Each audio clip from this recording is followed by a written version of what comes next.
할렐루야. 오늘도 하나님의 은혜와 축복이 여러분과 여러분의 가정에 충만하시기를 주의 이름으로 축원을 드립니다. 앞뒤좌우 형제 자매에게 함께 인사하겠습니다. 당신에게 좋은 일이 일어나고 있습니다.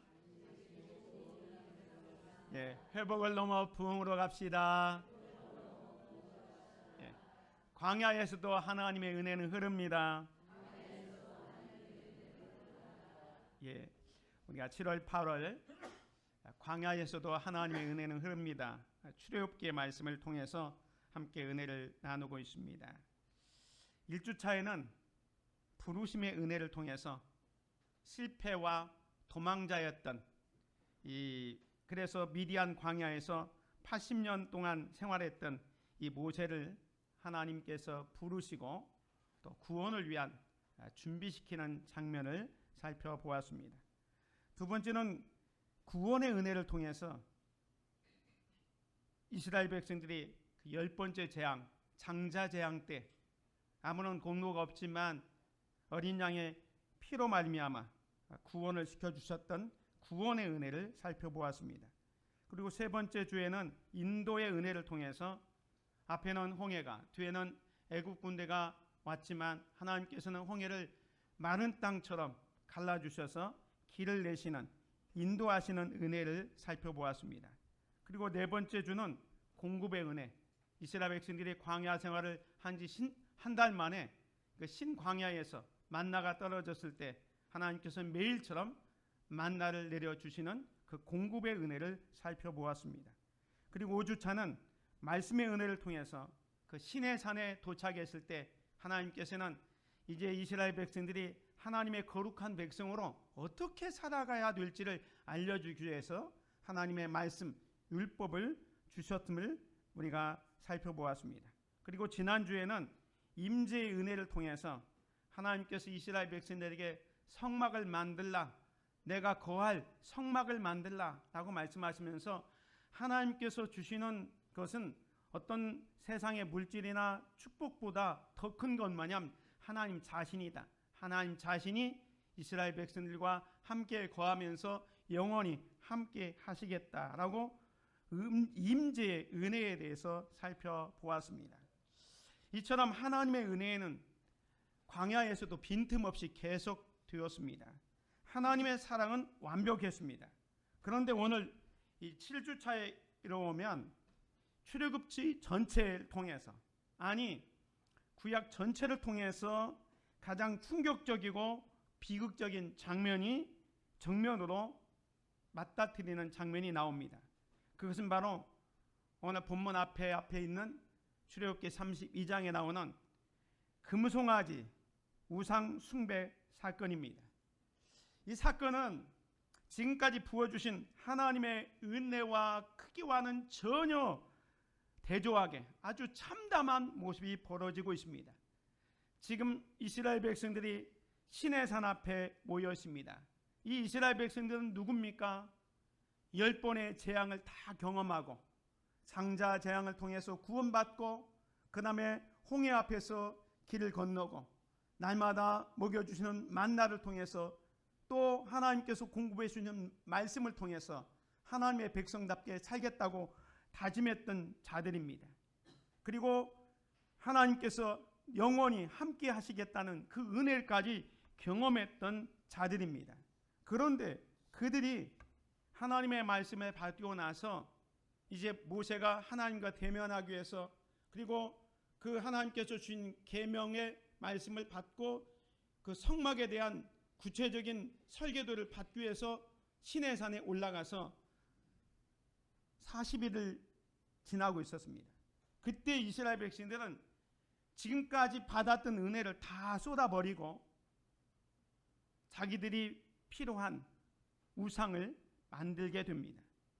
그래서 이 금송아지 사건을 통해서 우리 인간이 얼마나 연약한 존재인지를 보여주고 있습니다.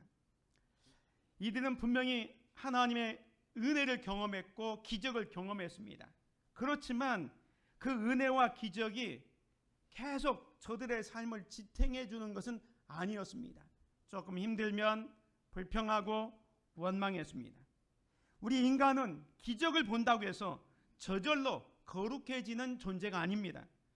우리가 큰 은혜를 체험했다고 해서 스스로 죄의 유혹을 이겨낼 수 있는 그런 실력자도 아닙니다.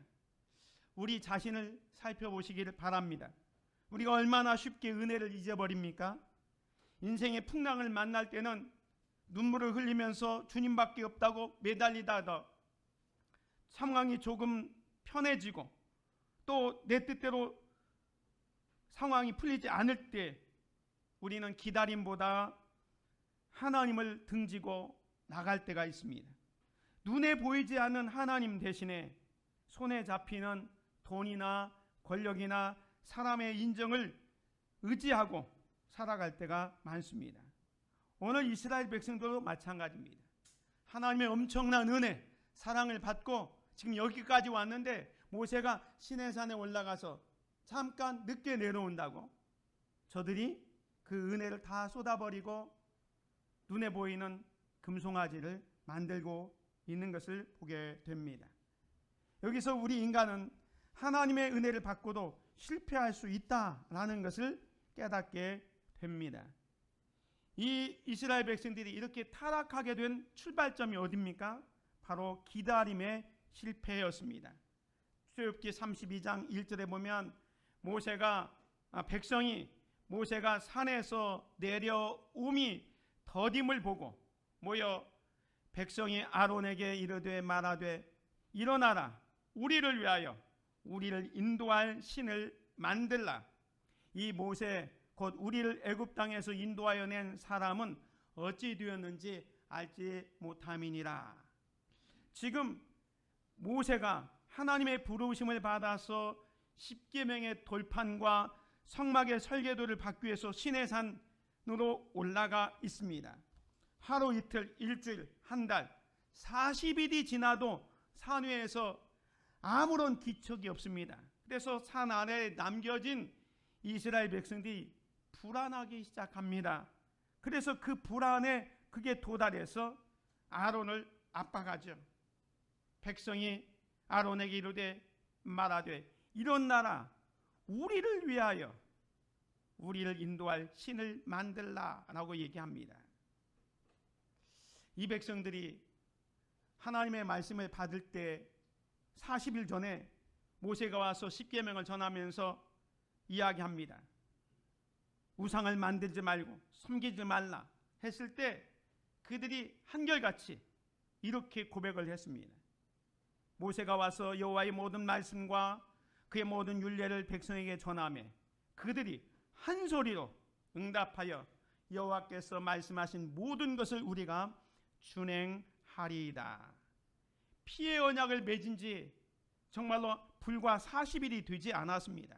그런데 지금 모세가 하나님과 교제하면서 시내산에 올라가서 돌판을 받아오고 그 성막을 설계도를 받아오기 위해서 지금 40일을 있는데 그거 기다리지 못하고 애굽에서 가지고 나온 금고리를 모아서 송아지 형상을 만들고 그 앞에 제단을 쌓고 번제와 화목제를 드리면서 외치고 있는 겁니다. 그들이 만들어낸 게 뭡니까? 금송아지입니다. 그들이 금송아지를 어떻게 만듭니까? 아론이 그들의 손에서 금고리를 받아 부어 조각 칼로 새겨 송아지 형상을 만드니 그들이 말하되 이스라엘아 이는 너희를 애굽 땅에서 인도하여 낸 너희 신이로다 하는지라. 여러분, 이스라엘 백성들이 지금 금송아지를 만들 때 우리를 위하여 신을 만들라라고 말씀하고 있습니다. 저들이 하나님을 예배하고 경배하기 위해서 그런 금송아지를 만드는 것이 아니라 자신들의 분할을 잠재워주고 자신들의 안전을 보장해줄 수단으로서의 신을 원했던 겁니다. 여러분, 우상의 본질이 뭡니까? 우상의 본질은 뭐냐면 우리를 위하여 신을 만들라, 예배하기 위해서 만드는 게 아니라 내 안위와 욕망을 위한 신을 원하는 거예요. 그래서 그들은 눈에 보이지 않는 거룩하신 하나님 앞에서 이제 눈에 보이는 신을 만들 일을 원했던 겁니다. 금으로 치장하고 화려하고 힘의 상징인 송아지 형상을 하나님의 이름을 붙이는 거예요. 그래서 이것이 바알이다, 이것이 아세라다 이렇게 칭하지 않고 뭐라고 얘기합니까? 그 앞에 말씀에 보면 그들이 말하여 네 이스라엘아 이는 너희를 애굽 땅에서 인도해낸 너희 신이로다. 애굽에서 인도해낸 신은 누굽니까? 여호와 하나님입니다. 그런데 자기들이 금송아지를 만들어 놓고 그 금송아지가 자기들을 애굽에서 인도해낸 여호와 하나님이라고 칭하고 있는 것입니다. 사랑하는 성도 여러분, 오늘날 우리도 이와 같이 눈에 보이는 우상을 만들어 놓고 그것을 의지하고 그것을 따라갈 때가 많이 있습니다. 우리는 교회 앞마당에 금송아지를 세워놓고 거기에 절하고 있지는 않습니다. 그러나 우리의 마음의 성소 깊은 곳을 들여다보시기 바랍니다. 보이지 않는 하나님 대신 정말로 돈과 물질, 그것을 더 의지할 때가 많이 있습니다. 그리고 때로는 하나님의 말씀보다 자녀와 성공, 학벌이 내 인생의 절대자인 것처럼 의지할 때가 많이 있습니다. 그것이 바로 자녀라는, 성공이라는 금송아지입니다. 뿐만 아니라 사람들의 칭찬을 더 민감하게 생각합니다. 하나님의 백성이라면 하나님의 평가, 하나님의 칭찬에 민감해야 되는데 세상 사람들의 평판과 인정을 받기 위해 목말라 있는 것입니다. 바로 이것이 우리들이 가지고 있는 오늘날의 금송아지입니다. 특별히 우리는 이 기다림의 시간, 하나님이 우리를 통하여 역사하실 때 즉각 응답하시기도 하지만 때로는 딜레이, 이게 기다림의 시간이 필요하거든요. 근데 이 기다림의 시간에 우리가 너무너무 취약합니다. 기도했는데 즉각적인 응답이 없을 때, 질병이 속히 떠나가지 않을 때, 사업의 위기가 수개월 동안 지속될 때, 우리 사역이 커다란 성과가 없을 때 우리는 쉽게 조급해집니다. 하나님이 침묵하시니 이제는 내가 내 상식과 내 방법과 내 수단으로 해결해야 되겠다라고 생각합니다. 그런 유혹에 넘어지고 쓰러지는 경우가 있습니다. 그렇지만 기다림은 우리가 진정한 순종의 검증 시간이라는 사실을 우리는 기억해야 됩니다. 정말로 기다림의 시간은 내 안에 있는, 내가 의지하고 있는 그 우상을 태워버리는 시간입니다. 그리고 오직 하나님 한 분만을 신뢰하는지 증명하는 과정이 이 기다림의 과정인 것입니다. 이스라엘의 첫 번째 왕 사울을 기억하십니까? 사울 왕이 블레셋과의 전쟁이 있었을 때 전쟁을 하기 전에는 하나님 앞에 예배해야 됐습니다. 제사장인 사무엘이 와서 제사를 드리고 나서 전쟁을 해야 되는데 앞에 블레셋 군대들이 진을 치고 있는데 와서 제사를 드려줘야 할 사무엘이 일주일이 지나도록 오지 않습니다. 마음이 조급해진 이 사울이 어떻게 합니까? 제사장만 드릴 수 있는 번제를 자기가 하나님께 드려버렸습니다. 기다리지 못해서 하나님의 말씀을 버렸고 그 결과 이 사울왕은 왕위를 빼앗겨 버리게 됩니다. 광야의 기다림은 단순한 시간 낭비가 아닙니다. 그 기다림을 통해서 정말로 내가 의지하는 것이 하나님께서 주시는 선물에 내 마음이 있는지, 아니면 지난주에 말씀드린 것처럼 하나님 자신이 내 삶에 있어서 가장 소중한 것인지를 깨닫게 하는 시간이 이 기다림의 시간입니다.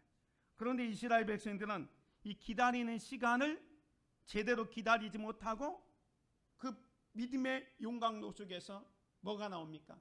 금송아지를 만들어내게 되었던 것입니다. 사랑하는 성도 여러분, 이것이 인간의 연약함입니다. 은혜를 받았습니다. 기적을 체험했습니다.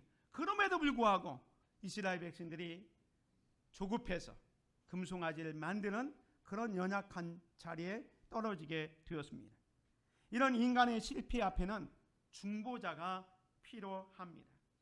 이스라엘 백성들이 금송아지를 만들었을 때 하나님께서 그들을 보면서 아주 진노하십니다. 출애굽기 32장 9절에 보면 여호와께서 모세에게 이르시되 내가 이 백성을 보니 목이 뻣뻣한 백성이로다. 그런즉 내가 하는 대로 두라. 내가 그들에게 진노하여 그들을 진멸하고 너를 큰 나라가 되게 하리라. 지금 하나님의 공의법에 따라서 하나님 대신 우상을 섬겼던 이스라엘 백성들을 하나님께서 즉각 심판, 진멸하고 대신 모세를 위해서는 더 큰 나라를 만들어 주겠다고 말씀합니다.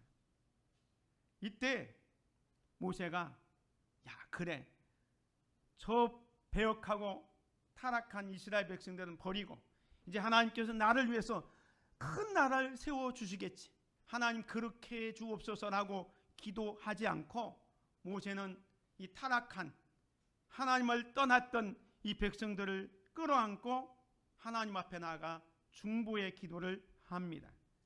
32장 31절 32절 같이 봅니다. 시작. 모세가 여호와께 다시 나아가 여짜오되 슬프도소이다. 이 백성이 자기들을 위하여 금신상을 만들어 싸우니 큰 죄를 범하였나이다. 그러나 이제 그들의 죄를 사하시옵소서. 그렇지 아니하시오면 원하건대 주께서 기록하신 책에서 내 이름을 지워버려 주옵소서. 모세는 타락해서 하나님을 떠난 이스라엘 백성들을 외면하지 않고 그 백성들의 죄를 끌어안고 다시 시내산으로 올라갔습니다. 그리고 하나님 앞에 철저하게 하나님 앞에 탄원하며 기도합니다. 32절에 보면 이제 그들의 죄를 사하시옵소서. 그렇지 아니하시면 원하건대 주께서 기록하신 책에서 내 이름을, 자기 이름을 지워달라고 기도하고 있습니다. 모세는 사실 이스라엘 백성들이 우상을 만들고 거기서 이것이 우리를 애굽에서 이끌어낸 신이라 하면서 화목제와 번제를 드리면서 춤을 추며 요란한 모습을 하나님께서 먼저 들려주셨거든요. 그 모습을 보자 어떻게 합니까? 가지고 있던 하나님께서 주셨던 두 돌판을 던져버려서 깨뜨려 버립니다. 그래서 하나님께서 주신 그 언약의 식병이 깨져버립니다. 이 깨어진 돌판은 하나님과 이스라엘 백성들이 맺었던 그 언약이 파괴 되었음을 말해주고 있습니다. 모세의 거룩한 분노는 하나님께서 얼마나 지금 분노하고 있는지를 시각적으로 보여주기 위해서 그 돌판을 깨뜨려 버렸던 것입니다. 그러나 모세는 그것으로 끝나지 않고 그 타락하고 하나님을 저버린 이스라엘 백성들을 위해서 하나님 앞에 기도하죠. 원하건대 주께서 기록하신 책에서 내 이름을 지워버려 주옵소서. 이들을 용서해 주옵소서. 그러나 이들이 용서하지 못했다면 제 이름을 지워버려 달라고 철저하게 기도하고 있습니다. 사랑하는 성도 여러분, 구약 성경이 왜 모세가 이토록 타락하고 하나님을 떠난 이스라엘 백성들을 위해서 철저하게 기도하는 모습을 우리에게 보여주고 있습니까? 이 모세의 모습은 장차 오실 메시아, 즉 예수 그리스도의 모습이기 때문에 그렇습니다. 모세는 중보의 한계가 있었어요. 이스라엘 백성들을 위해서 기도했지만 사실은 자신도 죄인이었어요. 그래서 자기가 다른 사람의 죄를 감당할 수가 없었어요. 그래서 아버지 원하건대 저들을 용서해 주기는 하지만 만약에 그렇지 않으면 제 이름을 하나님 나라에 있는 그 생명책에서 지워달라고 밖에 기도할 수밖에 없었습니다. 그래서 구약 성경의 이야기는 이 모세보다 더 완벽하고 완전한 중보자를 기다리게 합니다. 그분이 바로 예수 그리스도입니다. 예수님은 우리를 위해서 단순히 기도하신 분이 아닙니다. 우리의 죄를 친히 짊어지셨습니다. 모세는 백성들을 위해서 내 이름을 지워달라고 간구했지만 예수님께서는 실제로 십자가에서 우리를 대신해서 하나님께 버림을 받습니다. 우리가 받아야 할 심판을 예수님이 받으셨습니다. 우리가 져야 할 죄의 값을 예수님이 담당하셨습니다. 그래서 히브리서 기자에 보면 이 예수님이 더 좋은 언약의 중보자라고 증언하고 있습니다. 마치 모세가 금송아지 사건 앞에서 하나님 앞에 서서 중보했던 것처럼 예수 그리스도께서는 죄인과 하나님 앞에 서서 바로 저와 여러분의 죄를 대신 지고 그 십자가를 지시고 우리를 구원해 주셨던 것입니다. 이 놀라운 은혜를 기억하시기를 주의 이름으로 축원을 드립니다. 오늘 저와 여러분들이 죄 가운데도 소망을 가질 수 있는 것은 나의 의로움이나 눈물의 깊이가 아니라 사실은 지금도 하나님 보호자 우편에서 저와 여러분을 위해서 기도하고 계시는 그 완전한 대제사장 주신 예수 그리스도가 계시기 때문입니다. 그래서 하나님은 죄보다 크신 자비와 은혜를 나타내십니다. 다시 오늘 본문으로 돌아오면 이제 하나님께서 이 모세를 다시 부르고 하나님 자신이 어떤 분인지를 말씀해 주고 있습니다. 5절 6절 같이 봅니다. 시작.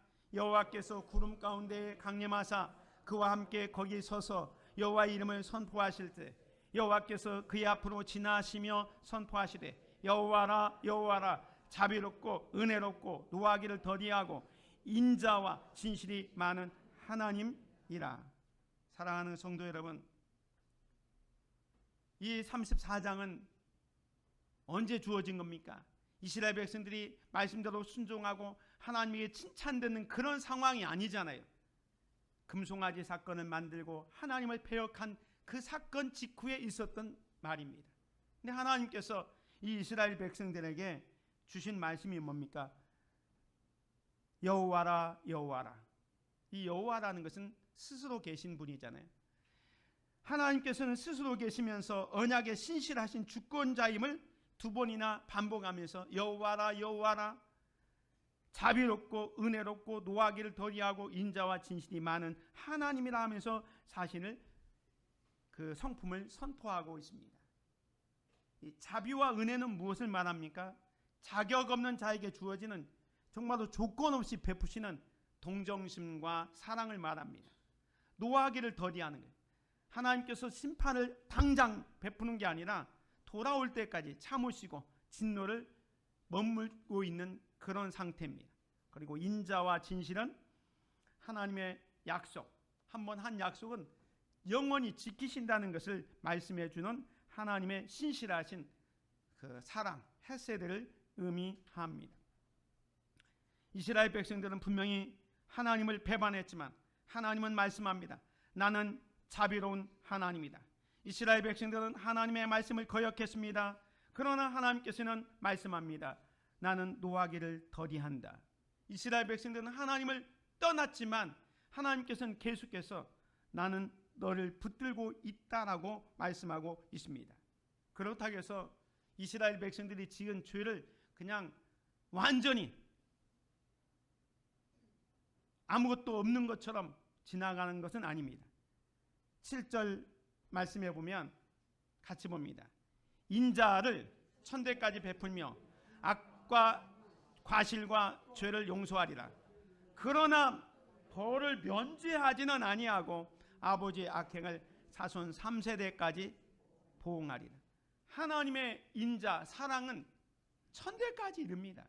그렇지만 지은 죄는 그러나 벌을 면제하지는 아니하고 아버지의 악행을 자손 3세대까지 보응하리라 말씀합니다.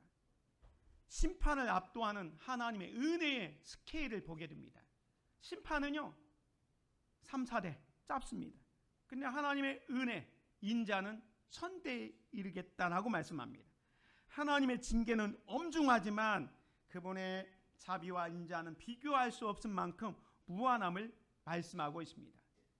그 사랑이 어떻게 합니까? 다시 언약의 길로 부르고 있습니다. 오늘 본문 말씀 1절입니다. 이 말씀도 같이 읽습니다. 시작. 여호와께서 모세에게 이르시되 너는 돌판 둘을 처음 것과 같이 다듬어 만들라. 네가 깨뜨린 처음 판에 있던 말을 내가 그 판에 쓰리니. 모세가 하나님께 받았던 그 돌판은 우상 섬기는 그것을 보면서 깨뜨려 버렸잖아요. 근데 하나님은 자비하시고 은혜로우시고 노하기를 더디하시고 인자와 진실이 많으신 분이기 때문에 이들을 용서하십니다. 그래서 이제 두 번째 말씀을 주시기 위해서 여호와께서 모세에게 이르시되 너는 돌판 둘을 것과 같이 다듬어 만들라. 네가 깨뜨린 처음 판에 있던 말을 내가 그 판에 쓰리니 라고 말씀합니다. 이건 뭡니까? 깨어진 관계를 다시 회복하시고 다시 거룩한 언약 백성으로 가도록 하나님께서 이끌어 주는 것을 말씀하고 있습니다. 참된 은혜는 그냥 방종으로 이끌지 않습니다. 참된 복음은 뭐냐? 죄를 지어도 용서하면서 그 다음에 하나님의 약속 백성으로 다시 이끌어 가도록 만들어 주시는 것입니다. 신약에 보면 누가복음 15장에 보면 탕자 비유를 보십시오. 아버지 유산을 미리 챙겨서 먼 나라로 떠났던 탕자. 그래서 허랑방탕해서 정말로 먹을 것이 없어서 돼지 쥐염 열매조차 먹지 못하는 그런 비참한 상황이 이르렀을 때 비로소 아버지를 생각하게 되죠. 그래서 스스로 생각하기를 내가 아버지와 하나님께 죄를 지었으니 지금부터라도 아버지의 아들이라 일컬음을 받지 않고 이제 품꾼의 하나로 여기면 좋겠다고 해서 아버지에게로 가지 않아요? 그때 아버지는 어떤 반응을 보입니까? 아직도 거리가 멀지만 아버지는 막 달려가서 그를 끌어안고 그를 기쁘게 받아줍니다. 과거를 캐묻지 않습니다. 야, 네가 가지고 간 돈 그거 다 어디다 썼느냐? 책임을 묻지 않습니다. 대신 종들에게 명해서 가장 좋은 옷을 내어다 입히고 손에 가락지를 끼우고 발에 신발을 신기고 살찐 송아지를 잡아서 잔치를 벌이고 있습니다. 가장 좋은 옷을 입히는 것은 뭡니까? 죄의 수치를 덮어주는 신분의 회복을 의미합니다. 그리고 손에 가락지는 아들로서의 상속권과 자격을 되찾아주고 있고 이제 신발을 신기는 것은 종이 아니라 자유인은 자녀임을 확증해 주고 있습니다. 이런 관계를 통해서 완전한 회복을 주시고 있는 것을 봅니다. 이것이 바로 하나님 아버지의 회복의 방식입니다. 그래서 참된 회개는 뭐냐면 단순히 눈물만 흘리는 것이 아닙니다. 돌아서서 다시 하나님께로 향하는 것입니다. 금송아지를 버리고 아버지께 하나님께 돌아오는 것입니다. 그래서 이제는 내 마음대로 내 생각대로 살겠습니다 라는 그런 것을 버리고 이제는 주님 뜻대로 살겠습니다.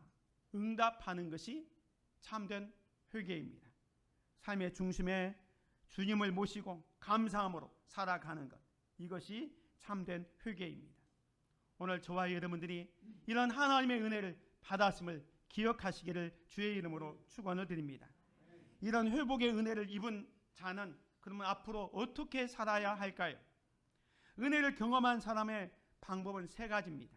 첫 번째는 내 안에 금송아지, 하나님보다 더 의지하고 하나님보다 더 사랑했던 그 금송아지가 있다면 그걸 제거하고 오직 하나님만을 기다려야 됩니다.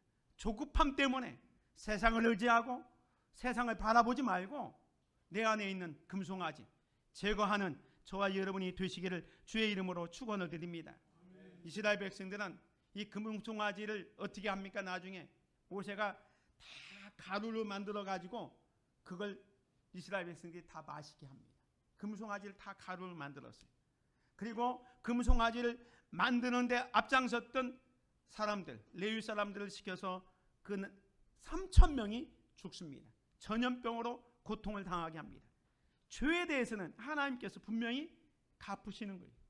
그래서 혹시 내 안에 금송아지가 있다, 이걸 제거해야 됩니다. 하나님보다 의지하고 있는 것, 그거 있다면 좀 부숴버려야 됩니다. 상황이 더디게 흘러갈 수는 있습니다. 하나님이 침묵할 수도 있습니다. 그렇지만 하나님은 여전히 일하고 있음을 믿고 하나님을 기다릴 수 있는 저와 여러분이 되시기를 주의 이름으로 축원을 드립니다. 두 번째로 모세가 이스라엘 백성들을 포기하지 않고 다시 시내산에 올라가서 저들을 용서해 주옵소서라고 기도한 것처럼 오늘 우리들도 우리 주변에 넘어진 형제 자매를 향해서 중보의 손을 내밀어야 합니다. 오늘 저와 여러분이 여기 있는 것도 내가 더 그들보다 의로워서 여기 있는 게 아니라 사실은 하나님의 은혜, 하나님의 용서의 회복이 있었기 때문에 여기에 있는 겁니다. 그렇기 때문에 지금 실패하고 넘어져 있는 자를 비난하거나 정죄하지 말고 그들을 모세가 그랬던 것처럼 목숨을 걸고 하나님 앞에 엎드려 저들을 위해서 기도할 수 있어야 될 것입니다. 교회 공동체 안에는 믿음의 시험을 들어서 방황하는 지체들이 있습니다. 과거의 실수나 죄악으로 인해서 낙심하여 주저앉아 있는 이웃들이 있습니다. 그들을 향해서 어떻게 그럴 수 있느냐? 정죄하고 비난하기보다 그들을 위해서 함께 기도할 수 있는 저와 여러분이 되시기를 주의 이름으로 축원을 드립니다. 그리고 더 나아가서 여러분이 어떤 실패의 자리 또 절망의 자리 있다 하더라도 다시 십자가 은혜에 나아가시기를 바랍니다. 우리는 지난날 과거 잘못을 생각하면 나 같은 사람이 어떻게 하나님 앞에 나아갈 수 있을까? 나는 도저히 하나님 앞에 다시 설 수 없었다. 이렇게 이야기할 수 있겠지만 하나님은 오늘 분명히 말씀합니다. 여호와라 여호와라 자비롭고 은혜롭고 노하기를 더디하고 인자와 진실이 많은 하나님이십니다. 하나님의 용서의 문은 항상 열려 있습니다. 하나님이 용서하지 못할 죄는 없습니다. 아무리 커도 하나님의 은혜가 그 죄를 다 덮고 포용할 수 있다는 것을 깨닫고 천부의 의지 없어서 하나님 앞에 나아가 참된 회복 얻는 저와 여러분이 되시기를 주의 이름으로 축원을 드립니다. 말씀을 정리하기를 원합니다. 지금 우리는 출애굽기 말씀을 생각해 보고 있습니다. 하나님은 우리가 애굽 땅에서 신음할 때 친히 찾아오셔서 부름의 은혜를 허락해 주셨습니다. 그리고 어린 양의 피로 죽음의 권세에서 건져주는 구원의 은혜를 주셨습니다. 바다를 가르고 광야의 길을 여는 인도의 은혜를 경험했습니다. 그리고 굶주린 우리에게 하늘의 만나를 먹이셨습니다. 거룩한 하나님의 말씀으로 우리가 어떻게 살아가야 될지를 가르쳐 주셨습니다. 그리고 성막 가운데 우리와 영원히 함께 거하겠다고 말씀하셨습니다. 그리고 오늘 7번째는 비록 실패했지만 하나님은 실패한 우리를 버리지 않고 그 실패 현장에 찾아오셔서 다시 은혜를 베풀고 회복해 주시는 하나님의 은혜가 멈추지 않는 모습을 살펴보았습니다. 이스라엘 백성들이 이 출애굽에서 한번 실패하고 용서받았다고 해서 그 다음 가나안에 가서 어떻게 합니까? 또 가나안에서도 무너졌습니다. 사사시대도 무너집니다. 왕정시대도 무너집니다. 그래서 진정한 구원자가 필요했습니다. 그래서 하나님께서는 에레미야나 에스겔 선지자를 통해서 새로운 언약을 세우겠다. 돌에 새긴 언약이 아니라 우리 마음에 새긴 언약을 주시겠다라고 말씀을 하셨습니다. 그리고 이 땅에 때가 되니까 예수님이 오셨고 그 예수님께서 저와 여러분을 위해서 십자가에 달려 죽으셨습니다. 그분이 말씀합니다. 너의 죄는 크지만 나의 은혜는 더 크다. 너의 실패는 깊지만 나의 사랑은 그보다 더 깊다라고 말씀하고 계십니다. 사랑하는 성도 여러분, 십자가 이후에도 은혜는 흐릅니다. 우리가 광야와 같은 이 세상을 살아가다 보면 때로는 넘어질 수 있습니다. 쓰러질 수 있습니다. 실패할 수 있습니다. 그러나 그 실패가 마지막 이야기가 아닙니다. 하나님의 은혜의 보좌 앞에 나아가시기를 바랍니다. 하나님은 결코 우리를 버리거나 떠나지 않습니다. 금송아지 이후에도 은혜는 흐릅니다. 우리의 철저한 실패 이후에도 십자가의 은혜는 도도히 흐르고 있습니다. 그 무한하신 자비와 인자의 하나님께 지금 돌아가십시다. 내 안에 있는 모든 우상을 내려놓고 우리를 의롭다 하시는 완전한 중보자 우리 예수 그리스도의 십자가를 굳게 붙잡고 나아가는 저와 여러분들 되시기를 주님의 이름으로 축원을 드립니다. 은혜가 풍성하신 아버지 하나님, 출애굽의 수많은 기적과 은혜를 맛보고도 광야의 기다림을 참지 못해 금송아지를 만들었던 이스라엘의 모습이 바로 오늘 우리의 부끄러운 자화상임을 고백합니다. 눈에 보이지 않는 하나님보다 손에 잡히는 재물과 세상의 성공을 더 의지하였고 내 뜻과 내 시간표대로 하나님을 조종하려 했던 우리의 완악한 우상 숭배의 죄를 용서하여 주시옵소서. 깨어진 언약의 돌판 앞에서 영원한 심판을 받아 마땅한 우리를 위해 십자가에서 친히 살을 찢기시고 피 흘려 영원한 새 언약의 중보자가 되어주신 예수 그리스도의 은혜를 감사하며 찬양을 드립니다. 죄가 더한 곳에 은혜가 더욱 넘쳤음을 믿사오니 이제는 내 안에 있는 모든 우상을 내버리고 이제 예수 그리스도 앞에 나아가 주님이 주시는 참된 은혜와 평강을 누리며 살아가는 우리 모두가 되게 하여 주시옵소서. 예수 그리스도의 이름으로 기도드립니다. 아멘.